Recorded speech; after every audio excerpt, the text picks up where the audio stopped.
आज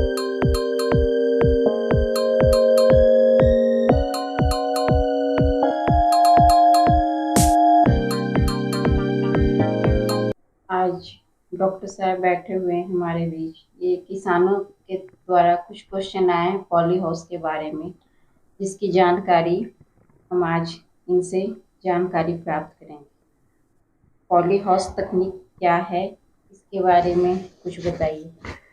poly house तकनीक, actually poly house को हम ग्रीन हाउस भी कहते हैं। और ग्रीन हाउस और पॉली हाउस में क्या अंतर है? तो नॉर्मली हम ग्रीन हाउस जो है वो पुराने ज़माने में हम कहते थे कि जो ग्लास के बने हुए हाउस होते थे, वो जो थोड़ा कॉस्टली स्ट्रक्चर होता था, उसमें कुछ पोर्शन ब्रिक का भी होता था, ईंट का बना होता था, और उसमें ग्लास लगे हुए थे, तो वो ग्लास हाउस ही ग्रीन हाउस कहलाता था। और जो पॉली हाउस है उसमें स्ट्रक्चर जो है वो पाइप का हो गया है, गैल्वेनाइज्ड पाइप का, और इसके ऊपर जो क्लैडिंग मटेरियल है, जो कवरिंग मटेरियल है, वो प्लास्टिक का बना हुआ है। तो इसके कारण इसको हम पॉली हाउस कहते हैं। तो ग्रीन हाउस और पॉली हाउस दोनों पर्पस दोनों का सेम है, कि दोनों में हम फसलों की खेती करते हैं, और फसल की खेती के साथ साथ किसान अपनी आवश्यकता अनुसार जिससे उसे अधिक उत्पादन और अच्छी प्राइस मिल सके, उन फसलों का चुनाव कर इन दोनों में किसी भी मौसम में कह सकते हैं खेती करता है। तो यह तकनीक ग्लास हाउस या ग्रीन हाउस या पॉली हाउस दोनों में उपयुक्त है। पॉली हाउस के लिए कितनी जमीन चाहिए होती है? पॉली हाउस को अगर वैसे तो पॉली हाउस 10 स्क्वायर मीटर से लेकर के जितनी बड़े एरिया तक आप चाहें, एकड़ और हेक्टेयर 10,000 स्क्वायर मीटर तक एक आप कितना भी बड़ा बना सकते हैं। और ये डिपेंड करता है कि आपके पास ज़मीन कितनी है। जो मीडियम साइज़ के जो पॉली हाउस हैं, खास करके वो पॉली हाउस जो नर्सरी के लिए यूज़ किए जाते हैं, नर्सरी प्रोडक्शन के लिए, वेजिटेबल नर्सरी उत्पादन के लिए, वो 60 स्क्वायर मीटर से लेकर के 250 या 250 स्क्वायर मीटर या 500 स्क्वायर मीटर तक के पॉली हाउस उपयुक्त होते हैं। लेकिन जहाँ तक फसल उत्पादन की बात है, जैसे अगर आप सब्जी की खेती करना चाहते हैं, फूलों की खेती करना चाहते हैं, या फल की खेती करना चाहते हैं, उसके लिए कम से कम आपको अगर फायदेमंद प्रॉफिटेबल आपने प्रॉफिट कमाना है किसान ने, तो किसान को चाहिए कम से कम 1000 स्क्वायर मीटर का पॉली हाउस जरूर हो। 1000 से कम स्क्वायर मीटर का अगर पॉली हाउस होगा तो उससे उसको बहुत ज़्यादा फायदा नहीं होगा। फायदा होगा, लेकिन उत्पादन में होता क्या है कि आप कंटिन्यूअस मार्केट को सप्लाई नहीं कर पाते हैं। आपका अगर पॉली हाउस छोटा है तो डेफिनेटली है कि पॉली हाउस का आकार आपके इनकम के साथ जुड़ा हुआ है। तो इसलिए किसानों को कोशिश करना चाहिए कि कम से कम 1000 स्क्वायर मीटर का पॉली हाउस, खास करके उत्पादन के लिए, चाहे फूलों का उत्पादन हो, चाहे सब्जियों का उत्पादन हो, चाहे फल का उत्पादन हो, और उसके साथ अगर नर्सरी उत्पादन हो तो कम से कम अधिक से अधिक कह सकते हैं 500 स्क्वायर मीटर या 1000 स्क्वायर मीटर का भी पॉली हाउस उपयुक्त हो सकता है। अच्छा, 1 एकड़ जमीन में पॉली हाउस लगाने के लिए कितना खर्च आएगा? नॉर्मली हम कह सकते हैं कि अगर हम पॉली हाउस की बात करें, खर्च की बात करें, जो इनिशियल कॉस्ट है, जो गवर्नमेंट के द्वारा डिफरेंट टाइप के पॉली हाउसेस के बारे में बताया जाता है, तो एक अगर आप खुद बनाते हैं पॉली हाउस, खुद का मतलब है कि आप खुद अपना पॉली हाउस बनवाना चाहते हैं, तो 700 स्क्वायर मीटर से लेकर के 700 रुपीज़ पर स्क्वायर मीटर से लेकर के 1500 रुपये पर स्क्वायर मीटर तक का खर्च आता है। यानी कि डिपेंड करता है कि आप किस तरह का पॉली हाउस बनवाते हैं। अगर लो कॉस्ट पॉली हाउस है तो खर्च बहुत ही कम आता है।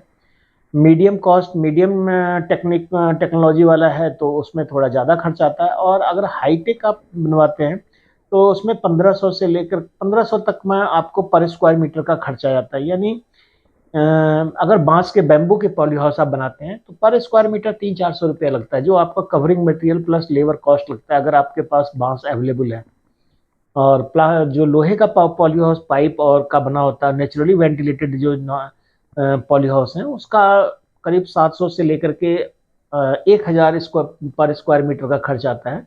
हाईटेक पॉली हाउस का खर्च 1500 से के करीब तक आता है। अच्छा, ये ग्रीन हाउस और पॉली हाउस दोनों एक ही है या? नहीं, green house actually, green house जो वर्ड बना है वो ग्रीन हाउस इफेक्ट के कारण बना है।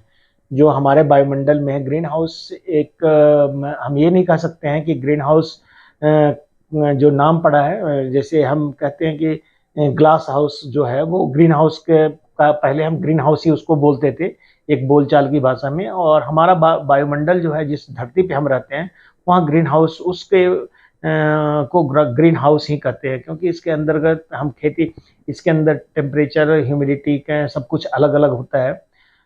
तो ग्रीन हाउस और जो ग्लास हाउस है एक ही है। ग्रीन हाउस और पॉली हाउस दोनों भी एक है, लेकिन खाली दोनों के फैब्रिकेशन में अंतर है, बनावट में अंतर है। और ग्रीन हाउस को नॉर्मली हम पॉली हाउस भी कहते हैं। जो आजकल पहले जो ग्रीन हाउस होते थे वो ग्लास के बने होते थे, जो कॉस्टली बहुत होता था और उसकी लाइफ बहुत होती थी अगर उसको टूट फूट से बचाया जाए।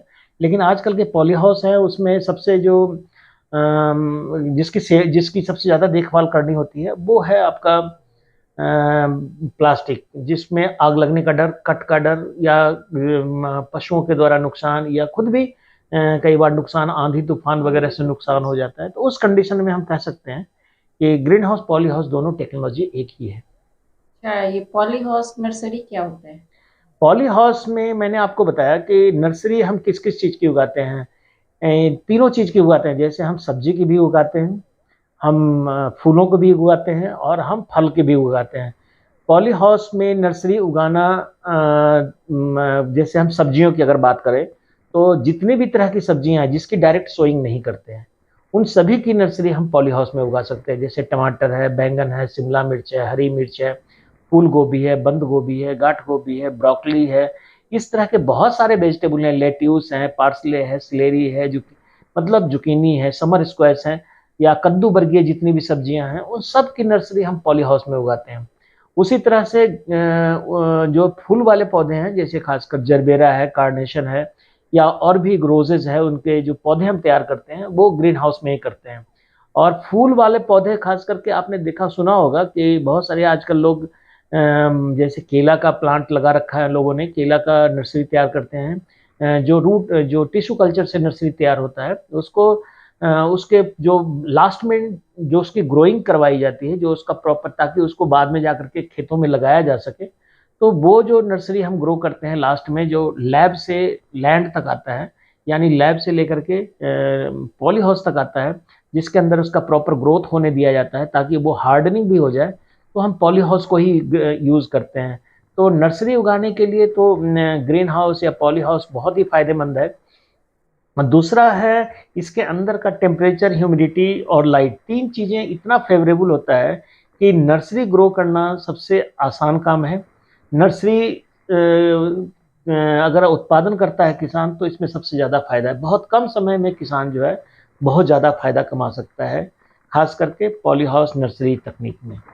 क्या क्या ये पॉली हाउस किसानों के लिए लाभदायक है?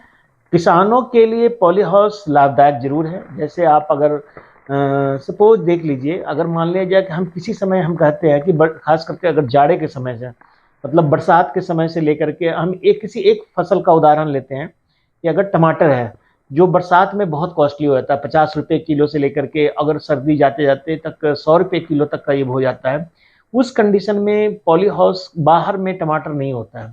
तो क्योंकि बाहर में एक तो बरसात में बहुत ज़्यादा बीमारियां लग जाती है और फल भी बहुत ज़्यादा ख़राब होते हैं। और सर्दियों में क्या होता है कि सर्दियों में फल पकते नहीं हैं और फलों के ऊपर जो पत्तों वाली बीमारियां हैं वो ज़्यादा आती है। और टमाटर जो है वो प्रॉपर शेप में नहीं आ पाता, या उसका आकार नहीं बन पाता है, उसमें कलर नहीं आ पाता है। तो अगर हम पॉली हाउस, उस समय अगर आपके पास पॉली हाउस है, जो पॉलीथीन के बने हुए पॉली हाउस होते हैं, अगर आपके पास है तो आप उसमें इनकी खेती कर करके अच्छी आमदनी कमा सकते हैं। यानी जो सब्जियों के लिए ये जो पॉली हाउस तकनीक है बहुत उपयुक्त है। किसान बेमौसमी अगर फसल का उत्पादन पॉली हाउस में करता है, बेमौसमी का मतलब है कि जो फसल जो या सब्जी है या जो भी कुछ है, फल है या फूल है, बाहर में उसको आसानी से नहीं ग्रो किया जाता है। उस फसल की अगर खेती हम पॉली हाउस में उस सीजन में करें तो किसानों को बहुत फायदा होगा। इसलिए कह सकते हैं कि पॉली हाउस तकनीक जो है वो किसानों के लिए फायदेमंद है। क्या पॉली हाउस में सबसे कीमती फसल कौन सा लगा सकते हैं? देखिए, आजकल सुना होगा आपने कि केसर की खेती, वनीला की खेती भी लोग पॉली हाउस में करने लगे हैं। कुछ ऐसी टेक्नोलॉजी आ गई जो हाई टेक, जो बहुत पॉली हाउस है उसमें इनकी खेती की जा सकती है। बहुत जगह आपने सुना होगा कि ग्रीन हाउस वगैरह बना करके, बड़े बड़े स्ट्रक्चर बना करके मल्टी लेयर फार्मिंग करते हैं और वर्टिकल फार्मिंग उसमें होती है, यानी कि नीचे ज़मीन पे ज़्यादा नहीं करके ऊंचाई में भी इसकी खेती होने लगी है। और चूंकि इन फसलों का मार्केट में रेट बहुत ज़्यादा होता है, जैसे केसर की ही अगर हम बात करें तो बहुत ज़्यादा होता है। तो अगर इन इन फसलों का जो आपने प्रश्न किया है कि जो सबसे महंगी फसल है, वो तो हम कह सकते हैं कि केसर आज के डेट में इसका बहुत ट्राई चल रहा है। बहुत ज़्यादा तो अभी पॉपुलर नहीं हुआ है, लेकिन उसके अलावा बहुत सारी सब्जियां हैं। सब्जियों के बारे में कह सकते हैं, बहुत जैसे टमाटर ही है, खीरा है, आपका समर स्क्वायर है, जुकीनी है, आपका इसका फूल की है, गुलाब की खेती है, या जरबेरा है, या कार्नेशन है, या अगर स्ट्रॉबेरी की कल्टीवेशन है, गुलदाउदी जो है, क्राइसेंथेमम जिसको हम बोलते हैं, ये सारे जो हैं बहुत ज़्यादा पैसे देने वाली फसलें हैं और इनकी खेती इसमें की आसानी से की जा सकती है। बहुत ज़्यादा फायदा भी हो सकता है इसमें। पॉली हाउस में जैसे टेम्परेचर है उसको कैसे कंट्रोल या कम? पॉली हाउस में दो चीज़ों को कंट्रोल करना, वैसे तो तीन चीज़ें हैं, लाइट, ह्यूमिडिटी और टेम्परेचर। ये तीनों को कंट्रोल करना बहुत ज़रूरी है क्योंकि फसल के ऊपर इसका डायरेक्ट इफेक्ट पड़ता है। अगर हम इस तरह की बात करें कि जैसे कौन सा बेटर रहेगा, मान लिया जाए कि आप पॉली हाउस में आपने जैसे कल्टीवेशन करना चाहते हैं, तो किसी हर क्रॉप, जितने भी क्रॉप आपको मैंने बताया, जितने भी फसल बताया जो पॉली हाउस के अंदर हो सकता है, इवन पपीता, केला, इसकी भी कल्टीवेशन हम पॉली हाउस के अंदर, जो मैंने वीडियो डाला है कि उसके अंदर लोग पॉली हाउस में उगा सकते हैं। सब्जियों में जैसे मटर का कल्टीवेशन है, या आपका शिमला मिर्च है, टमाटर है, जो भी फसल आपको मैंने बता रहा हूँ, उन सभी के लिए एक पर्टिकुलर टेम्परेचर, एक पर्टिकुलर ह्यूमिडिटी और एक पर्टिकुलर सनलाइट की आवश्यकता होती है। इसके साथ साथ कार्बन डाइऑक्साइड की मात्रा, ये बहुत जरूरी है। हाई फ्रूटिंग के लिए, बहुत ज़्यादा प्रोडक्शन के लिए कार्बन डाइऑक्साइड का कंसंट्रेशन अगर पॉली हाउस में ज़्यादा बढ़ा दिया जाए तो इससे फीमेल फ्लावर ज़्यादा बनते हैं, प्रोडक्शन अच्छा बनता है, क्वालिटी ऑफ फ्रूट ज़्यादा अच्छा बनता है। टेम्परेचर को मेंटेन करने की आपने बात कही कि टेम्परेचर को कैसे मेंटेन करते हैं, तो इसमें दो तीन व्यवस्था होती है। एक व्यवस्था होती है कि अगर आप दोनों साइड कर्टन लगा होता है, जैसे आप नेचुरली वेंटिलेटेड पॉली हाउस है तो दो साइड कर्टन होता है, उस कर्टन को खोल करके आप टेम्परेचर को डाउन कर सकते हैं। अगर उस कर्टन को आपने गिरा दिया तो आप टेम्परेचर को बढ़ा सकते हैं। जैसे सर्दियों में बढ़ाने की आवश्यकता होती है, गर्मियों में घटाने की होती है। दूसरा चीज है, अगर आप गर्मियों का दिन है और टेम्परेचर डाउन करना चाहते हैं तो आप कूलर लगा सकते हैं, या ह्यूमिडिफायर लगा सकते हैं, या आप उसमें फॉगर चला सकते हैं, या इससे भी टेम्परेचर डाउन होता है, ह्यूमिडिटी बढ़ जाती है। या आप चाहें तो गर्म हवा जो पॉली हाउस के अंदर कैप्चर हो जाती है, एकत्रित हो जाती है गर्म हवा, उसको बाहर अगर आप निकालेंगे तो उसको निकालने के लिए फैन पैड सिस्टम होता है। जो फैन जो है वो अंदर की गर्म हवा को बाहर फेंकती है, और पैड लगा होता है दूसरे साइड में, उसमें कूलर टाइप का, जो कूलर हम घरों में यूज करते हैं उसी टाइप का पैड लगा होता है। उससे जो हवा, उसके ऊपर पानी गिरता रहता है फुहारे से, और उससे हवा अंदर जो आती है वो ठंडी होती है, तो उसके द्वारा भी हम टेम्परेचर को डाउन कर सकते हैं।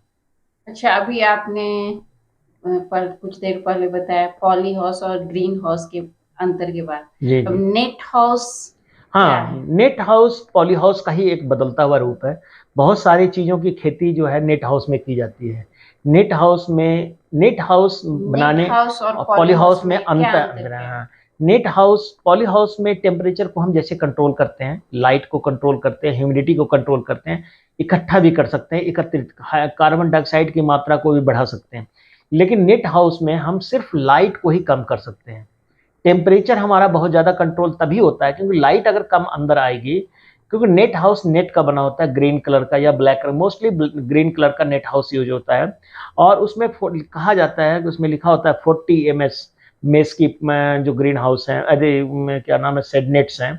तो वो क्या होता है कि एक पर स्क्वायर इंच में कितने छेद होते हैं उसके अनुसार, तो जितना ज़्यादा उसके हम लाइट की जितनी, जिस पौधे को लाइट सेंसिटिव प्लांट होते हैं तो उसके लिए हम नेट हाउस यूज़ करते हैं। बहुत सारे प्लांट ऐसे हैं जैसे जिसको, जैसे पपीता है, अगर आप पपीता की कल्टीवेशन करना चाहते हैं तो पपीते को सबसे ज़्यादा डर किस चीज़ का होता है, वो होता है आपके फ्रॉस्ट का, जो कोहरा पड़ता है, पाला पड़ता है। तो सर्दियों में अगर आप नेट हाउस के अंदर पपीता लगाते हैं तो जो नेट हाउस है वो आपको कोहरे से बचाता है। बहुत सारे जैसे पत्ते वाले, पत्तेदार जितनी भी सब्जियां हैं, जैसे आप पालक की खेती करना है, चौलाई का है, या आपका पुदीने का खेती है, या इस तरह के जितने भी सब्जियां हैं जिसके आपको पत्ते यूज होते हैं, उसको आप नेट हाउस में आसानी से, लीक है उसको भी आप, पार्सले है, सिलेरी है, या आपका लेट्यूस है, इनकी कल्टीवेशन आप नेट हाउस में कर सकते हैं।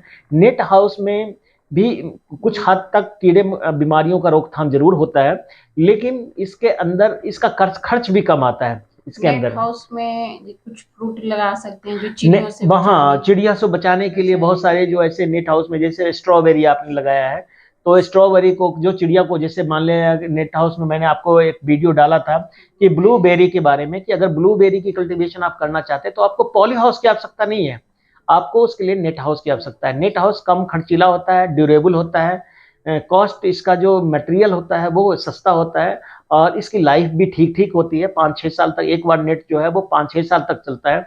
और इसके अंदर के इवन कई जगह पर कार्नेशन की भी कल्टीवेशन करते हैं, या कई जगह नेट हाउस के अंदर इसका मैरीगोल्ड का जो गेंदा है उसका कल्टीवेशन भी करते हैं। नर्सरी उत्पादन में भी नेट हाउस फायदेमंद होता है, लेकिन नेट हाउस का जो नर्सरी है वो पॉली हाउस का नर्सरी ज्यादा अच्छा होगा, बशर्ते कि नेट हाउस का स्ट्रॉन्ग नर्सरी होगा उसके अंदर। क्या किसानों को पॉली हाउस के लिए सब्सिडी मिलता है? गवर्नमेंट जितने भी स्टेट हैं, चूंकि पॉली हाउस को, ग्रीन हाउस कल्टीवेशन को प्रमोट करेंगे। पॉली हाउस टेक्नोलॉजी एक्चुअली किसानों के लिए फेवरेबल क्यों है, मैं पहले ये बताऊंगा कि बहुत कम एरिया में आप अगर अधिक उत्पादित, बहुत सारे जैसे हमारे यहाँ के किसान, बहुत सारे किसान जो हैं वो सीमांत किसान हैं, छोटे जोत वाले किसान हैं, उनके पास छोटी खेत हैं, ज़्यादा बड़े खेत नहीं है, तो उस तरह के किसानों के लिए पॉली हाउस टेक्नोलॉजी फायदेमंद है। तो जो छोटे जो सब्सिडी की बात करता है, वही स्टेट गवर्नमेंट, इसमें सेंट्रल गवर्नमेंट जैसे नेशनल हॉर्टिकल्चर बोर्ड है वो सब्सिडी भी देता है, नबार्ड बहुत बड़ा सब्सिडी देता है, इसमें 80% तक, 90% तक सब्सिडी है इसमें। इवन स्टेट गवर्नमेंट जैसे हिमाचल प्रदेश की अगर बात करें तो एग्रीकल्चर डिपार्टमेंट जो है वो 90% तक सब्सिडी देता है। कई बार हॉर्टिकल्चर डिपार्टमेंट जो है वो भी 80% तक सब्सिडी फ्लावर ग्रोइंग या वेजिटेबल ग्रोइंग पे देता है। तो ये डिपेंड करता है, लेकिन सब्सिडी 50% से ज्यादा करीब करीब सभी स्टेटों में है। नेट हाउस में भी सब्सिडी नेट हाउस में भी मिलता है, दोनों में प्रोटेक्टेड, इन दोनों को हम प्रोटेक्टेड कल्टीवेशन करते हैं, तो प्रोटेक्टेड कल्टीवेशन के ऊपर भी सब्सिडी है, सबके लिए है, किसान और सभी किसानों के लिए। इसमें ऐसा नहीं है कि जो छोटे किसान हैं उनको नहीं है, ज्यादा है, और जो बड़े किसान हैं उसको, इसमें बड़े और छोटे सभी किसानों के लिए बराबर सरकार सब्सिडी देती है इसमें। नेट हाउस लगाने में कितना खर्चा आएगा? नेट हाउस लगाने में 300, 250 से, या 300 कह सकते हैं, 300 से 500 स्क्वायर मीटर का खर्च शुरुआत में आता है। बाद में इसका जो कॉस्ट आता है, जो नेट को बदलने के लिए, वो करीब 50 से 100 पर स्क्वायर मीटर आ जाता है। किसान को जैसे पॉली हाउस लगाना हो तो कैसे वो आवेदन करे? देखिए, स्टेट, हाँ, सब्सिडी के लिए अगर आपने अप्लाई करना है, जैसे सपोज हॉर्टिकल्चर डिपार्टमेंट का है, तो अगर हिमाचल में आप रह रहे हैं तो हिमाचल प्रदेश की हॉर्टिकल्चर डिपार्टमेंट की वेबसाइट है, उसमें जा करके आप अपनी रिक्वायरमेंट को दे सकते हैं। और आजकल ऑनलाइन है सब कुछ, आपको ऑनलाइन सारा डॉक्यूमेंट जमा करना पड़ेगा, फॉर्म फिल करना पड़ेगा, और उसके बाद जो सब्सिडी होगी, जब आपका नंबर लग जाएगा, जो भी जैसे इसमें सीरियल वाइज चलता है, जो का फर्स्ट कम फर्स्ट सर्व वाली बात है, तो जब आपका नंबर, जब गवर्नमेंट के पास प्रोविजन होता है कि इतने स्क्वायर मीटर में पॉली हाउस इस बार फंड है दिया हुआ, तो जैसे ही आपका नंबर आ जाएगा आपको कॉल भी आ जाएगा, और आप बीच बीच में पता भी करते रहेंगे, तो आपको जो है अप्लाई कर सकते हैं। ऑनलाइन अप्लाई करने की, या अगर आप चाहें आपके बगल में एग्रीकल्चर डेवलपमेंट ऑफिसर एडीओ या एचडीओ बैठता है, तो आप वहाँ ऑफिस में विजिट कीजिए और वहाँ जाके कहिए आप कि मेरे को पॉली हाउस लगाना है या ग्रीन हाउस लगाना है। अगर वो कहते हैं कि आपको फ्लावर के लिए लगाना है या वेजिटेबल, तो वो आपके ऊपर डिपेंड करता है कि आप कौन से किसके अंतर्गत में। अब जैसे बहुत सारे लोग हैं यहाँ पर, आपने सुना होगा कि धर्मशाला के पास लोगों ने ऑर्किड के लिए भी हॉर्टिकल्चर डिपार्टमेंट से सब्सिडी मिला हुआ है उनको, बहुत बड़ा इंफ्रास्ट्रक्चर उन्होंने तैयार किया हुआ है। और नॉर्मली अगर 1000 स्क्वायर मीटर का पॉली हाउस होता है तो उसमें करीब करीब अगर 12 लाख रुपया खर्च आता है तो 8-9 लाख रुपया सरकार ही देती है। 2-2.5 लाख रुपए का खर्च किसानों को करना पड़ता है। अगर 250 स्क्वायर मीटर का पॉली हाउस है तो उसमें 60-70 हजार के करीब किसानों को देना पड़ता है।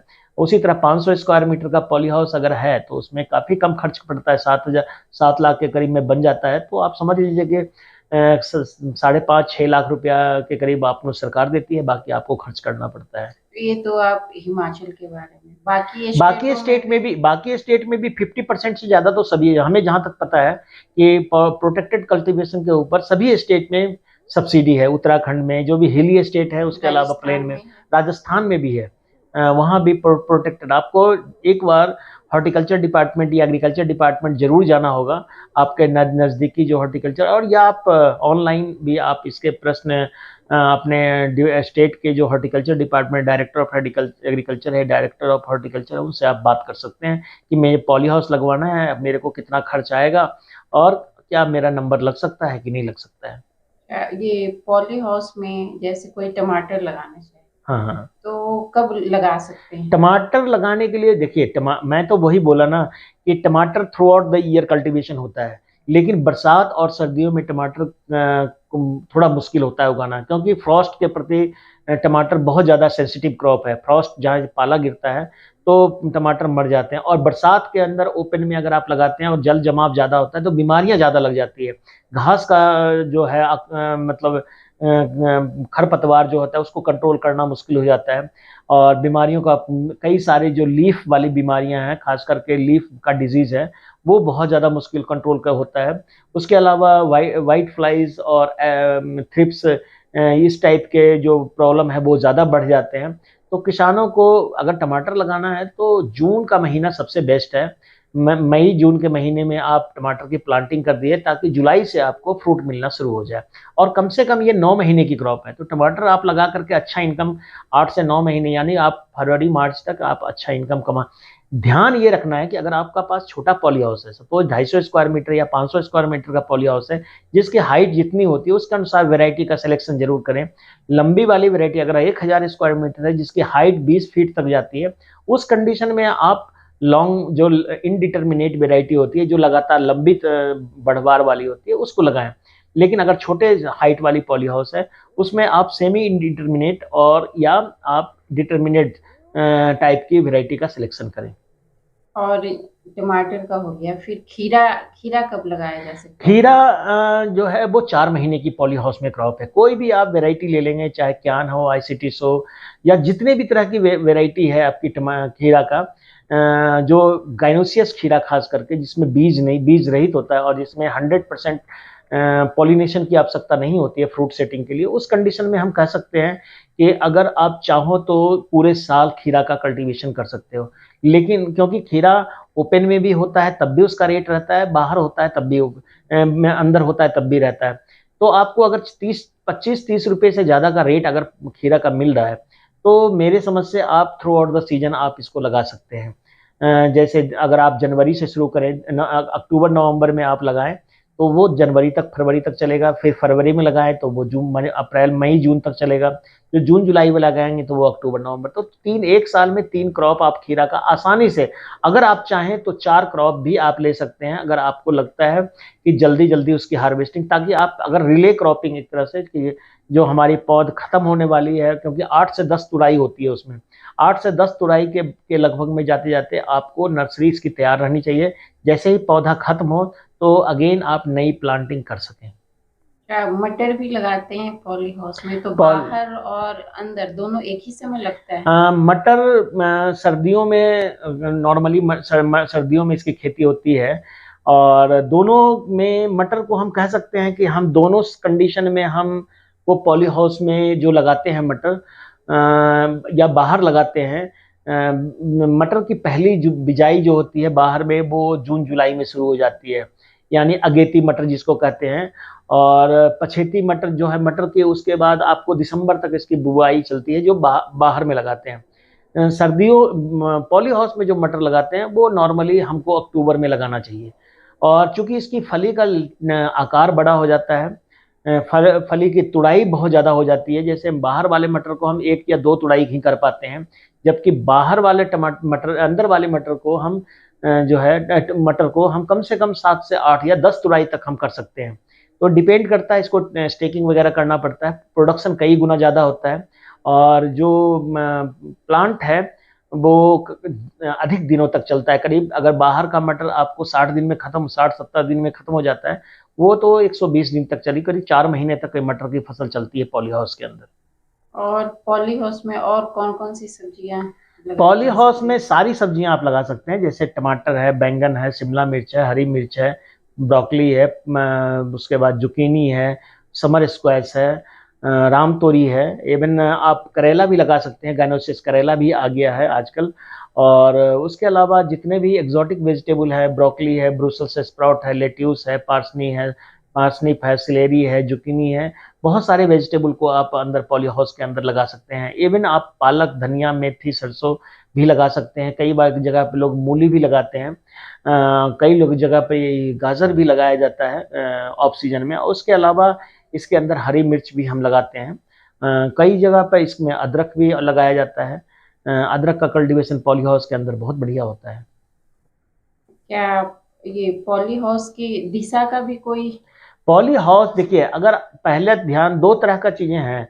अगर आपके घर के आसपास जहाँ पे आप पॉली हाउस लगाना चाह रहे हैं वहाँ पे एक पेड़ नहीं है, तब तो आपको दिशा का ध्यान अवश्य रखना चाहिए। दिशा का ध्यान ये रखना है कि आपकी जो पॉली हाउस है वो पूर्व पश्चिम दिशा में होनी चाहिए, ताकि आपका जो पॉली हाउस पे ज़्यादा से ज़्यादा धूप आए। आपको ये ध्यान रखना है।